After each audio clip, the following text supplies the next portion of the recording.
शुरुआत में दिखाया जाता है कि एक एलियन शिप पृथ्वी पर आया है और पृथ्वी पर पहले से ही एक एलियन मौजूद जो झरने के किनारे आता है। फिर वह एक लिक्विड पीता है और लिक्विड पीते ही उसकी सारी बॉडी पिघल जाती है और उसका डीएनए स्ट्रक्चर टूटने लगता है और झरने के पानी के साथ बह जाता और पानी के साथ बहते हुए यह दिखाते हैं कि उसके डीएनए से पृथ्वी पर लाइफ का आगाज हुआ। इस सीन के बाहर दिखाते हैं कि 35,000 साल गुजर गए हैं। इतने साल गुजरने के बाद इंसान काफी एडवांस्ड हो गया है। कुछ साइंटिस्ट गुफाओं में कुछ ढूंढ रहे होते हैं। फिर उन्हें एक तस्वीर मिलती है और तस्वीर में एक आदमी कुछ तस्वीर देखने के बाद वे काफी एक्साइटेड हो जाते हैं। एक्साइटेड इसलिए होते हैं क्योंकि उन्हें ऐसी तस्वीरें और भी कंट्रीज में मिली हैं जिनका पास में कोई रिलेशन नहीं था उस जमाने में, यानी कि 30 से 35,000 साल पहले। उस जमाने में ना तो कोई एयरप्लेन्स थे और ना ही कुछ और, लेकिन हर जगह इतनी दूरी होने के बाद भी सेम तस्वीरें क्यों थी? कोई अंदाजे लगाते हैं। हमें हर जगह एक जैसी तस्वीरें इसलिए मिल रही हैं क्योंकि वो जो इंसान जो तारों की तरफ इशारा कर रहा होता है वो एक ही कंस्टेलेशन यानी स्टार सिस्टम होता है जिसकी तरफ वो इशारा कर रहा होता है। वो लोग कहते हैं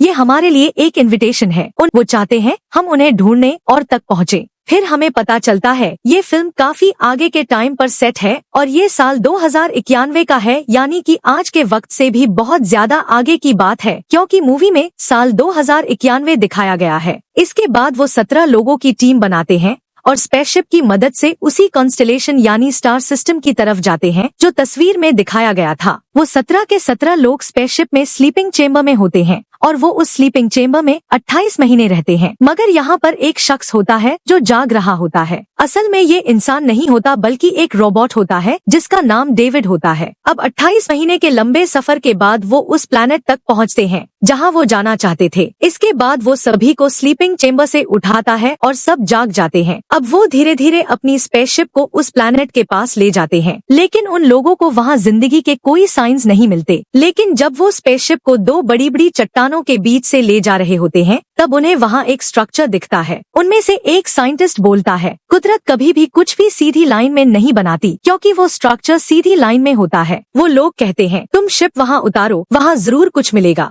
आहिस्ता आहिस्ता शिप को उस स्ट्रक्चर के करीब उतारते हैं और जब उनका शिप वहाँ लैंड करता है वो लोग काफी शॉक्ड होते हैं और कुछ हद तक खुश भी क्योंकि ये नेचुरल स्ट्रक्चर नहीं था। उनमें से एक बोलता है हमें अभी वहाँ जाना चाहिए। फिर स्पेसशिप का पायलट बोलता है रात होने में सिर्फ 6 घंटे बाकी हैं, हम कल सुबह जाएंगे। उनमें से एक साइंटिस्ट बोलता है मुझे अभी जाना है, मैं देखना चाहता हूँ वहाँ पे है क्या। इसके बाद सभी लोग अपना अपना स्पेस सूट पहनते हैं और उस जगह जाने के लिए तैयार होते हैं। और यहाँ का एटमॉस्फेयर बिल्कुल अर्थ के जैसा होता है, लेकिन यहाँ के एटमॉस्फेयर में CO2 यानी कि कार्बन डाइऑक्साइड 3% ज्यादा है। मतलब वो जैसे ही सांस लेंगे मर जाएंगे। और सांस लेने के लिए सभी हेलमेट का इस्तेमाल करते हैं। जब सब हेलमेट पहन रहे होते हैं तो डेविड जो कि एक रोबोट होता है वो भी पहनने लगता है। तो चार्ली उससे बोलता है तुम क्यों हेलमेट पहन रहे हो, तुम तो रोबोट हो। डेविड बोलता है मैं इसलिए हेलमेट पहन रहा हूँ ताकि मैं इंसानों जैसा लगूं। चार्ली डेविड से तंजिया लहजे में बात करता है। दोस्तों, डेविड ऐसा रोबोट है जिसे आप पूरी फिल्म में पहचान ही नहीं पाओगे कि डेविड असल में एक रोबोट है। फिर सब उस स्ट्रक्चर के अंदर जाते हैं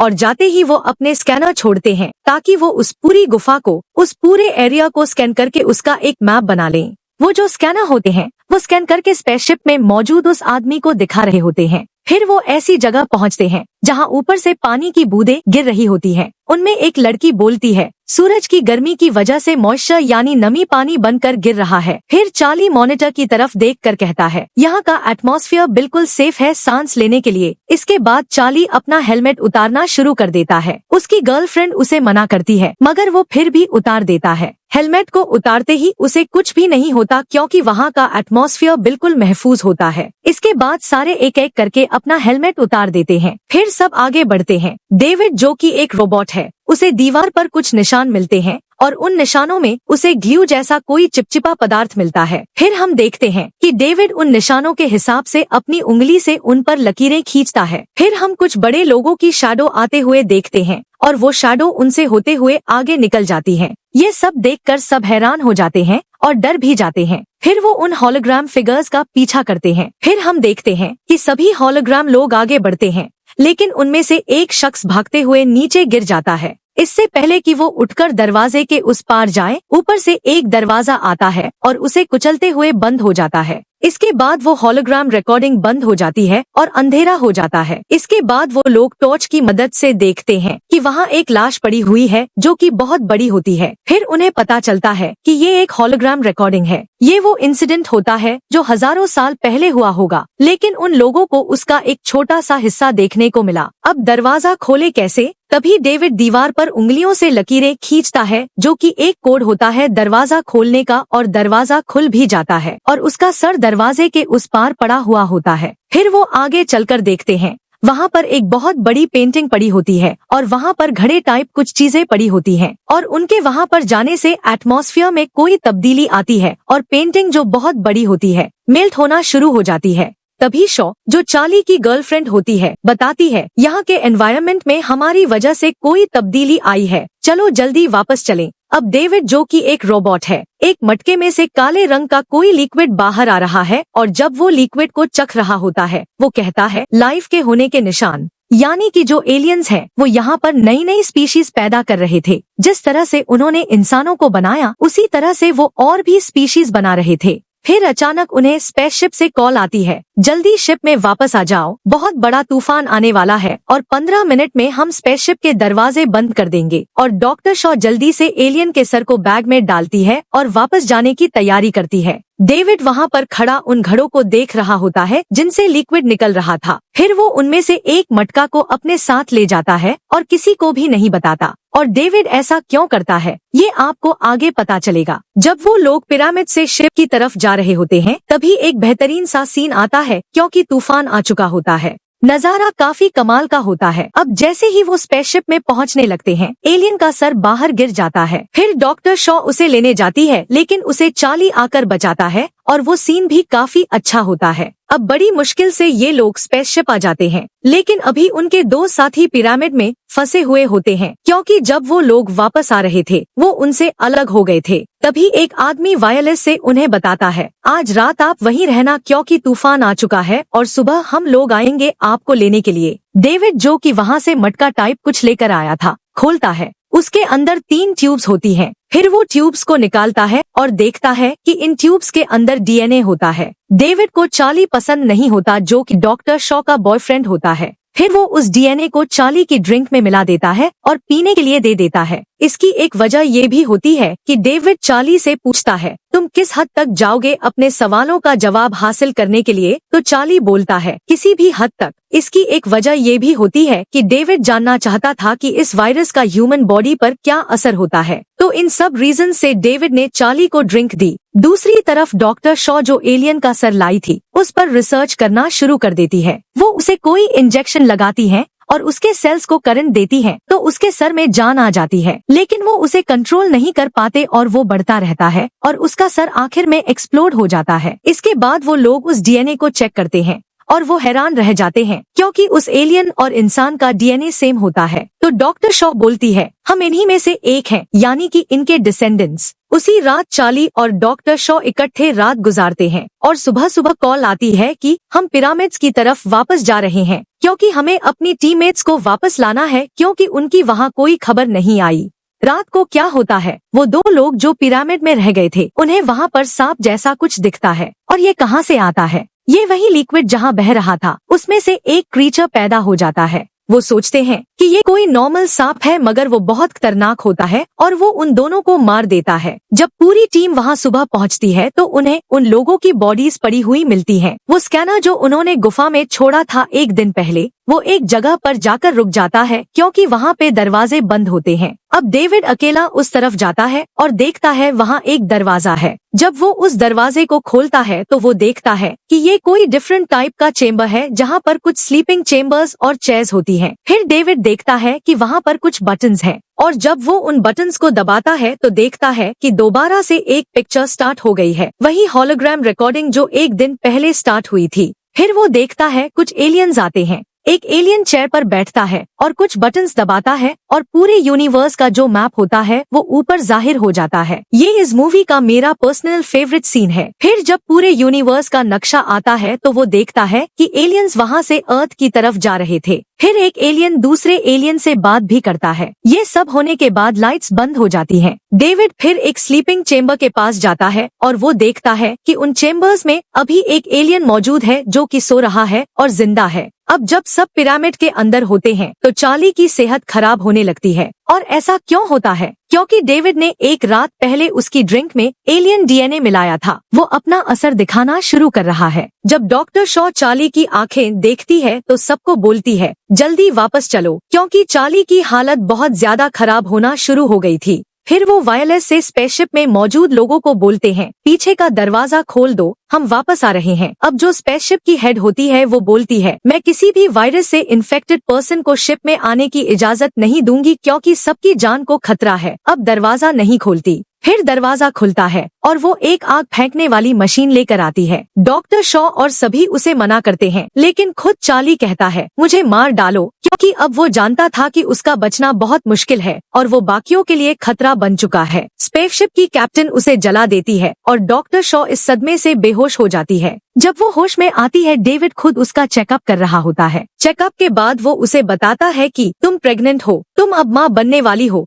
इस बात पर डॉक्टर शॉ बहुत हैरान हो जाती है क्योंकि उसे कुछ मेडिकल प्रॉब्लम थी और वो कभी माँ नहीं बन सकती थी। वो उसे बताता है, तुम्हारे पेट में 3 महीने का बच्चा है और वो कोई आम बच्चा नहीं, बहुत ही अलग बच्चा है। डॉक्टर शॉ बोलती है, मैं उसे देखना चाहती हूँ, लेकिन डेविड मना कर देता है। फिर डॉक्टर शॉ कहती है, मैं इसे अपने पेट से निकालना चाहती हूँ, क्योंकि वो समझ गई थी कि ये खतरे की बात है। मगर डेविड कहता है, ये यहाँ पर पॉसिबल नहीं है। फिर वो कहता है, मैं तुम्हें स्लीपिंग चेम्बर में वापस डाल दूंगा और अर्थ पहुंचकर तुम्हारा इलाज होगा। तभी डॉक्टर शॉ को पेन शुरू हो जाता है। डेविड उसे एक इंजेक्शन देता है जिससे वो बेहोश हो जाती है। अब दोस्तों, उसके पेट में 3 महीने का कोई बच्चा हो ही नहीं सकता, क्योंकि 3 महीने पहले तो वो स्लीपिंग चेम्बर में सो रही थी और चार्ली के साथ वो एक रात पहले थी। तो फिर ये प्रेगनेंसी उसके पेट में इसलिए हुई क्योंकि डेविड ने चार्ली की ड्रिंक में जो एलियन डीएनए मिलाया था। ये उसका नतीजा है। जब डॉक्टर शॉ होश में आती है तो देखती है कि 2 आदमी उसे स्लीपिंग चेम्बर में रखने की तैयारी कर रहे होते हैं। तभी वो जागकर उन पर हमला कर देती है और उन्हें मार देती है। फिर वो एक कमरे में चली जाती है। उस कमरे में एक एडवांस्ड मशीन होती है जो हर किस्म का ऑपरेशन करने के काबिल होती है। फिर वो उस मशीन को कमांड देती है, मुझे सिजेरियन करना है, और मशीन के अंदर लेट जाती है। इसके बाद हमें दिखाया जाता है कि उसका ऑपरेशन शुरू होता है। वो बहुत दर्द में होती है और उसके पेट से एक ऑक्टोपस जैसा कीड़ा निकलता है। वो बड़ी मुश्किल से अपनी जान बचाकर वहाँ से भागती है और दरवाजे को बंद कर देती है। फिर डॉक्टर शॉ दूसरे चेम्बर की तरफ जाती है। फिर वो देखती है कि उनकी पूरी टीम वहाँ पर खड़ी होती है और वहाँ पर एक बूढ़ा आदमी भी होता है, और ये बूढ़ा आदमी अभी अभी स्लीपिंग चेम्बर से उठा है।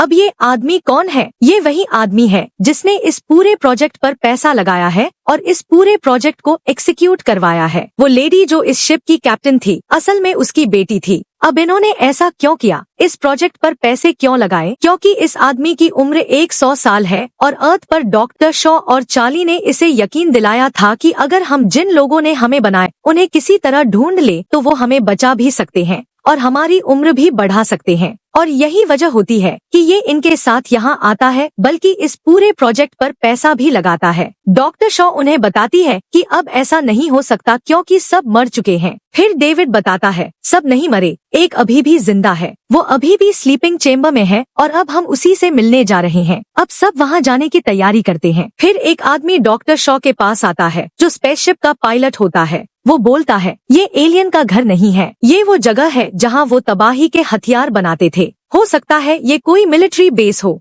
और उन्होंने ये सब यहाँ इसलिए किया क्योंकि वो इतने बेवकूफ नहीं थे कि अपने प्लैनेट पर हथियार बनाएं। वो बताता है कि ये सारे मटके एलियन क्रीचर्स से भरे हुए थे उन्होंने इन क्रीचर्स को बनाया और वो बाहर आए और उनकी ही मौत की वजह बने और अब हमें घर जाना चाहिए, वो पायलट कहता है। लेकिन डॉक्टर शॉ बोलती है उनमें एक अभी भी जिंदा है। इसके बाद डॉक्टर शॉ और उसकी पूरी टीम दोबारा पिरामिड के अंदर जाती है। उधर दूसरी तरफ पिरामिड का स्कैन मुकम्मल हो गया है, जो पायलट और उसके साथी स्पेसशिप में कर रहे होते हैं। जब वो ध्यान से देखते हैं तो हैरान रह जाते हैं। उन्हें पता चलता है कि वो एक स्पेसशिप है। दूसरी तरफ पूरी टीम उस चेम्बर में पहुंच जाती है जहां वो एलियन सो रहा होता है। डेविड बताता है लोग यहाँ से किसी दूसरी जगह जाने की तैयारी कर रहे थे, तभी शायद कोई गड़बड़ हो गई। डॉक्टर शॉ बोलती है ये कहाँ जाने की तैयारी कर रहे थे? डेविड बोलता है अर्थ पर। डॉक्टर शॉ बोलती है क्यों? डेविड बोलता है नई क्रिएशन से पहले वो अर्थ को तबाह करना चाहते थे। अब वो लोग उस एलियन को जगाते हैं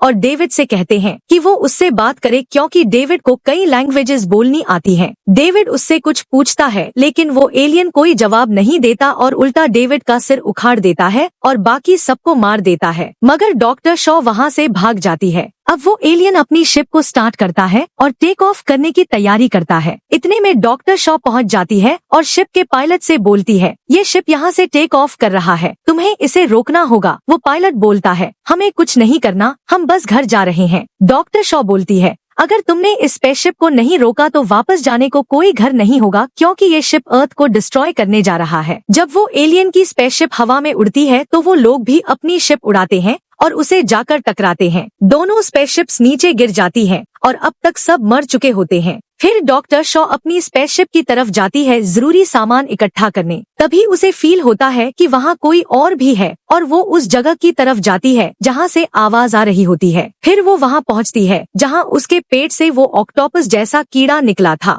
अब वो बाहर से देखती है कि वो बहुत बड़ा जानवर बन चुका है। तभी डेविड की आवाज आती है। वो कहता है देखो वो तुम्हें मारने आ रहा है, तुम्हें वहाँ से निकलना होगा। डेविड एक रोबोट है तो सिर उखड़ने के बाद भी वो बात कर सकता है। अब वो एलियन उसके पास पहुँच जाता है। तभी डॉक्टर शॉ एक बटन दबाती है, दरवाजा खुल जाता है जहाँ वो जायंट एलियन होता है। वो उस एलियन को पकड़ लेता है और मार देता है। डॉक्टर शॉ वहाँ से भाग जाती है। अब डॉक्टर शॉ पूरी तरह से गिव अप कर चुकी होती है। तभी डेविड की आवाज आती है। वो कहता है मुझे तुम्हारी मदद चाहिए। डॉक्टर शॉ बोलती है मैं तुम्हारी मदद क्यों करूँ? डेविड कहता है हम यहाँ से नहीं निकल सकते मेरी मदद के बिना। यहाँ पर और बहुत सारे स्पेसशिप्स हैं और मैं उन्हें चलाना जानता हूँ। फिर डॉक्टर शॉ डेविड के पास पहुँचती है और वो बोलती है मैं वापस अर्थ नहीं जाना चाहती बल्कि वहाँ जाना चाहती हूँ जहाँ से ये एलियन आए हैं। क्या तुम मुझे वहाँ ले जा सकते हो? डेविड कहता है हाँ मैं ले जा सकता हूँ, मगर वहाँ पहुँचकर तुम हासिल क्या करना चाहती हो? डॉक्टर शॉ बोलती है उन्होंने हमें बनाया, अब हमें मारना चाहते थे। मैं जानना चाहती हूँ ऐसा क्यों है, बस यही। इसके बाद वो डेविड और उसकी बॉडी को दूसरे एलियन स्पेसशिप में ले जाती है। अब वो इस प्लैनेट से स्पेसशिप में बैठकर उन एलियंस के होम प्लैनेट की तरफ निकल जाते हैं। फिर हम देखते हैं वो एलियन नीचे मरा हुआ होता है, उसका पेट फटा होता है और एक जानवर उसके अंदर से निकलता है और वो जोर से चिल्लाता है और यहीं के साथ फिल्म खत्म हो जाती है। अगर आप चाहते हैं कि मैं इस मूवी का अगला पार्ट भी एक्सप्लेन करूं, नीचे कमेंट करें।